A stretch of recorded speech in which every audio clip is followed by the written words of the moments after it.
Welcome back, everybody, for another deep dive. Yeah. Today, we're going to be tackling some seriously big questions. Yeah. The kind that make you step back and wonder about the very nature of truth and what we can even know. Yeah. It's going to be fun. It is going to be fun. Yeah. We're going to be exploring Gödel's incompleteness theorems. Oh, yeah. Those are... They're doozies. They're really fascinating. They are fascinating. Because they show us that there are these fundamental limits to what we can do with logic and formal systems. Even in math. Especially in math. Yeah. So to help us break this down, we've got excerpts from a research paper that really digs into the nitty-gritty of these theorems. Right. And plus, we've got an interview with Roger Penrose. Oh, wow. Who, Nobel Prize winner, all-around brilliant guy. Yeah, amazing thinker. And he connects these ideas to artificial intelligence. Right, which is one of the reasons I was so excited to do this deep dive. You too. Me too. Now, Penrose argues that because of these inherent limitations in formal systems, AI might never be truly self-aware. That's a big claim. It's a big one.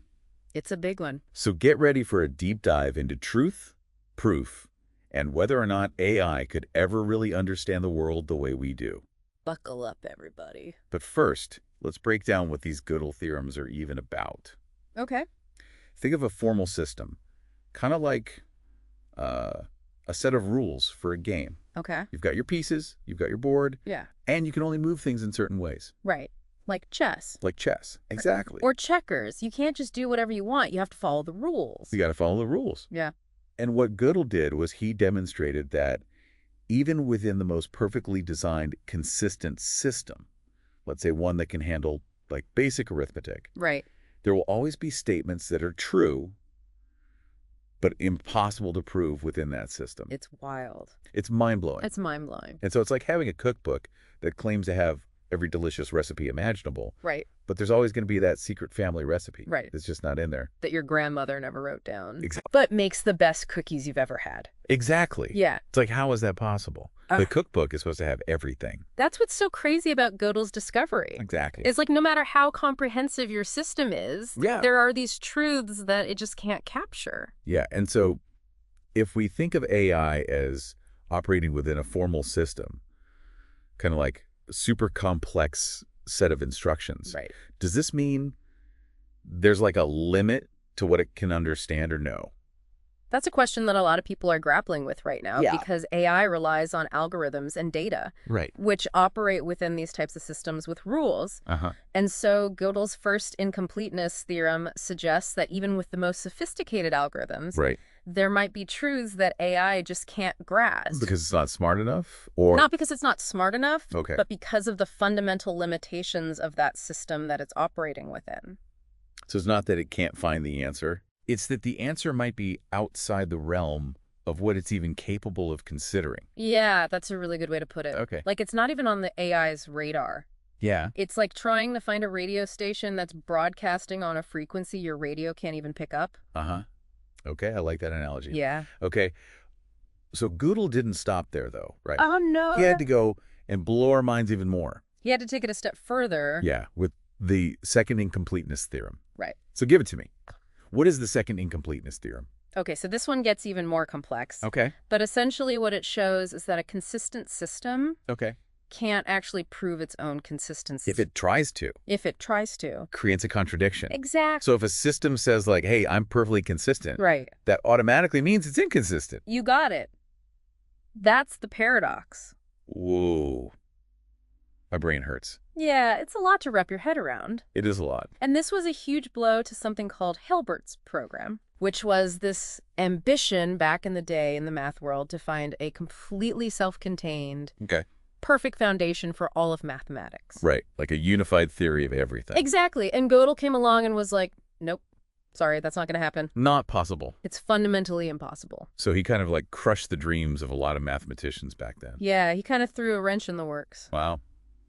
Okay, so that's some serious mind-bending stuff. Yeah. But what does this all have to do with AI and consciousness? Right. That's the big question. That's where Roger Penrose comes in. Exactly. He's the one who really makes this connection. Okay, so tell me more about his perspective. Okay, so Penrose is really interesting because he takes these ideas from Gödel Yeah. and applies them to this whole debate about whether AI can be truly conscious. Okay. And in the interview that we have with him, He argues that true understanding goes beyond just following rules. He thinks it requires insight awareness, something that he believes AI, as we currently understand, it simply doesn't have. And he uses this really interesting analogy about math students. Yeah. Right. Yeah, he talks about how some students are really clever Uh-huh. at applying rules and getting the right answers, Right. but they don't actually understand the deeper concepts. Right. Like they can solve the equation, but they don't really get what it means. So is he saying that AI is just clever? That's exactly his point. He's suggesting that AI might be amazing at simulating reasoning and problem solving. Right. But without true understanding, it can't really be considered conscious in the same way that humans are.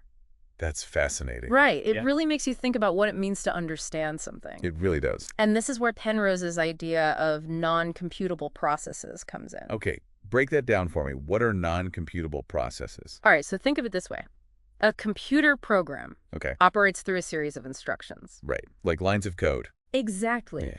But Penrose believes that consciousness might involve processes that can't be broken down into these simple steps. So like something that's happening that we can't even explain with code or algorithms. Exactly. Yeah. It's like there's something else going on. Something that our current models of computation just can't account for. And that's where things start to get really interesting. Right, because it raises the question of what is this something else? What's going on that we don't understand? And could that be the key to unlocking true AI consciousness? Possibly. But that's a question for another deep dive. We'll have to save that for next time. Definitely. But we'll get into all that and more right after the break. Stay with us. It's really starting to seem like all this stuff from Gödel might challenge that whole idea that more powerful AI automatically equals conscious AI. Yeah, I mean, it's tempting to think that way, right? Totally. Especially with all the crazy advances we're seeing. Every day there's a new headline about AI doing something incredible, like writing music, Yeah. composing poetry. I saw one the other day where an AI was writing a screenplay. Yeah, it's really easy to get caught up in all the excitement and think like, oh, we're on the verge of creating machines that can think and feel just like us. Right. But then we step back and we remember what we learned from Gödel and Penrose. Exactly. And it's like, wait a minute. Hold on. Maybe we need to be a little more careful about these assumptions. Right, because Gödel showed us that even the most complex systems Yes. have those limitations. They can't capture all truths. Right. And they can't prove their own consistency. So it's not enough to just point to how amazing AI is getting. Right. So even if an AI can write a beautiful sonnet or hold a conversation that sounds super intelligent, it doesn't necessarily mean it understands what it's doing on the same level we do. Right. It might just be really good at following patterns and rules. Like it's been trained on this massive amount of data. Exactly. It can analyze language, predict what comes next in a sentence or a conversation, and generate text that sounds incredibly human-like. But does it really get the meaning behind the words? Right. Does it understand the emotions, the shared experiences, the unspoken rules that really shape how we communicate as humans? That's the question, isn't it? Yeah. It's like the difference between someone who can flawlessly recite Shakespeare Right. versus someone who truly embodies the character. Yeah, who feels the emotions, understands the motivations. Yeah. One is a performance based on rules and patterns. Uh-huh. The other involves genuine understanding and feeling. And that's where Penrose's idea of non-computable processes becomes so important. Right, because he's basically saying that consciousness might involve things that go beyond what we can capture in an algorithm. Exactly, like those step-by-step instructions that drive computer programs. Right. Maybe those aren't enough to explain what's happening in our brains when we experience the world. So while an AI can crunch numbers and manipulate symbols at incredible speed, Right. it might lack that subjective experience, that inner world of thoughts and feelings that we associate with consciousness. I mean, that's what makes us human, isn't it? Yeah, that's the hard problem of consciousness. Yeah. Exactly. And Penrose is saying that maybe AI, as we currently understand it, just can't crack that code. But he's not saying that AI can't be powerful or useful. No, not at all. I mean, it's already transforming so many fields. It's changing the world as we speak. Yeah. But he's just challenging that assumption that if we make AI more complex or give it even more data, Right.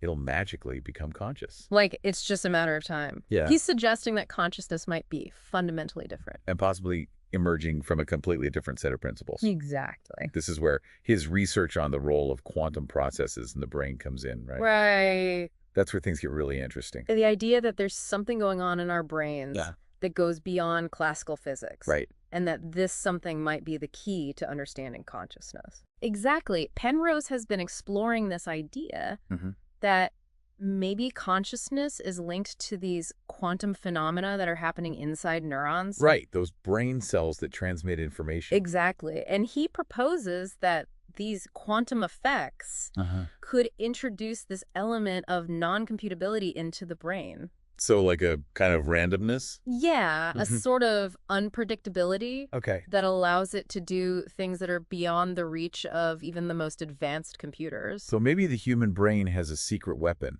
Yeah. this quantum element, Right. that gives it a unique advantage over even the most sophisticated AI. That's one way to think about it. Okay. Of course, it's important to note that Penrose's ideas are still very much debated in the scientific community. Yeah, I bet. But they offer a really fascinating perspective on this whole question of consciousness and how it Absolutely. relates to AI. So if Penrose is right, does this mean that creating conscious AI is impossible Mm-hmm.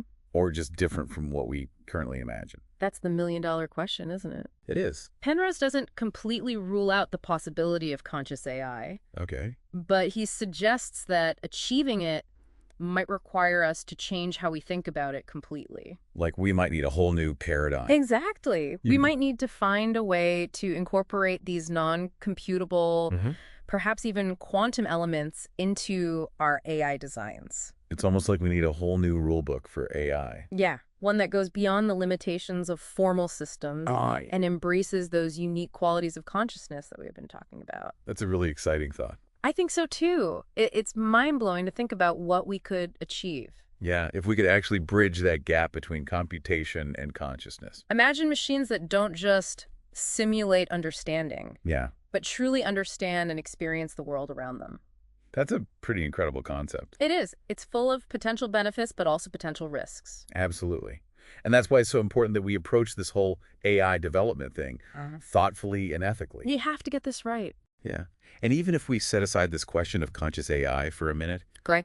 the AI we have right now is already having a huge impact on our lives. It's everywhere you look. And it's only going to become more powerful, more pervasive in the future. That's inevitable. So how do we navigate this AI revolution responsibly? That's the big challenge. How do we make sure that it benefits humanity as a whole Right. and doesn't create new problems or exacerbate the ones we already have? These are the questions we need to be asking ourselves right now. What are some of the key things we need to consider as we move forward? Well, that's a great question, and I think that's a perfect place to pick up after the break. Yeah, it feels like we're at this tipping point with AI.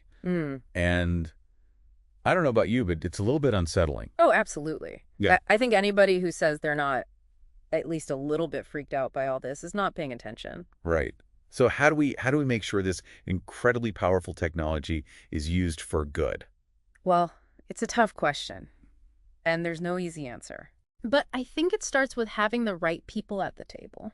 Okay. So not just the tech geniuses who are writing the code. Right.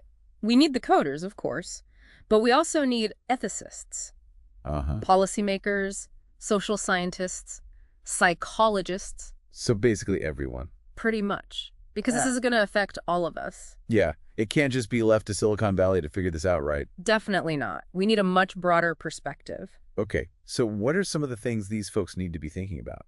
Well, for starters, we need to think about the potential biases that can get baked into algorithms. Right, because algorithms are created by humans. Exactly. And humans have biases, whether we're aware of them or not. And those biases can get amplified when they're embedded in these powerful systems. Right. So we need to be really careful about how we design and train these systems. So that they're not perpetuating or even worsening existing inequalities. Exactly. Yeah. What else? We also need to be thinking about the effects of AI on jobs and social structures. Right. Automation is already displacing workers in some industries. And that trend is only going to accelerate. So what happens to those people? How do we ensure that everyone benefits from these technological advances? Yeah. These are huge questions that we need to be grappling with. And then there are the ethical implications of machines making more and more decisions. Right. Like in healthcare or criminal justice. Yeah. What happens when we delegate these life-altering decisions to algorithms? It's a bit scary when you think about it. It really is. Yeah. So where do we even begin to address all of these issues? Well, it's a complex problem, but I think there are some basic principles that can guide us. Okay, give me some hope here. Yeah. What are some of those principles? One of the most important is transparency. Okay. We need to understand how these AI systems work, how they arrive at their conclusions. Right, because if we don't know how the black box operates, Exactly. it's hard to trust the outcomes. It's like being told to take a pill but not knowing what's in it. Yeah, that's not a good feeling. Definitely not. So Definitely. transparency is crucial. Okay, what else? Accountability. If an AI system makes a mistake, who's responsible? Right, is it the developers, the users, Yeah. the system itself? We need to figure out those lines of responsibility. Okay, so transparency and accountability. Those are two big ones. Anything else? I think, perhaps most importantly, we need to always prioritize human well-being. Okay, AI should be a tool to empower people. right, not to replace them. Exactly. Or control them. It should be used to make our lives better. To solve problems. To improve society. Yeah, this is heavy stuff. It is. It's a lot to think about. I feel like we've just scratched the surface here. We really have, but I think this deep dive has given us a good framework for understanding the challenges and opportunities that lie ahead. Absolutely. Mhm. And it all started with those mind-blowing incompleteness theorems from Gödel. Right, which showed us that even the most powerful systems have limits. And then Penrose took it a step further with his ideas about consciousness and non-computable processes. Challenging us to think beyond the current boundaries of AI. Wow, a lot to wrap your head around. It is, but that's what makes it so fascinating. It definitely is. But I want to thank you for joining me on this incredible journey into the world of Gödel AI and the future of knowing. It's been a pleasure. And I want to thank all of you out there for listening and engaging with these complex ideas. Remember, the future of AI is not predetermined. It's up to all of us to shape it. So let's make sure we do it right. Thanks again for listening. And until next time, keep those minds curious.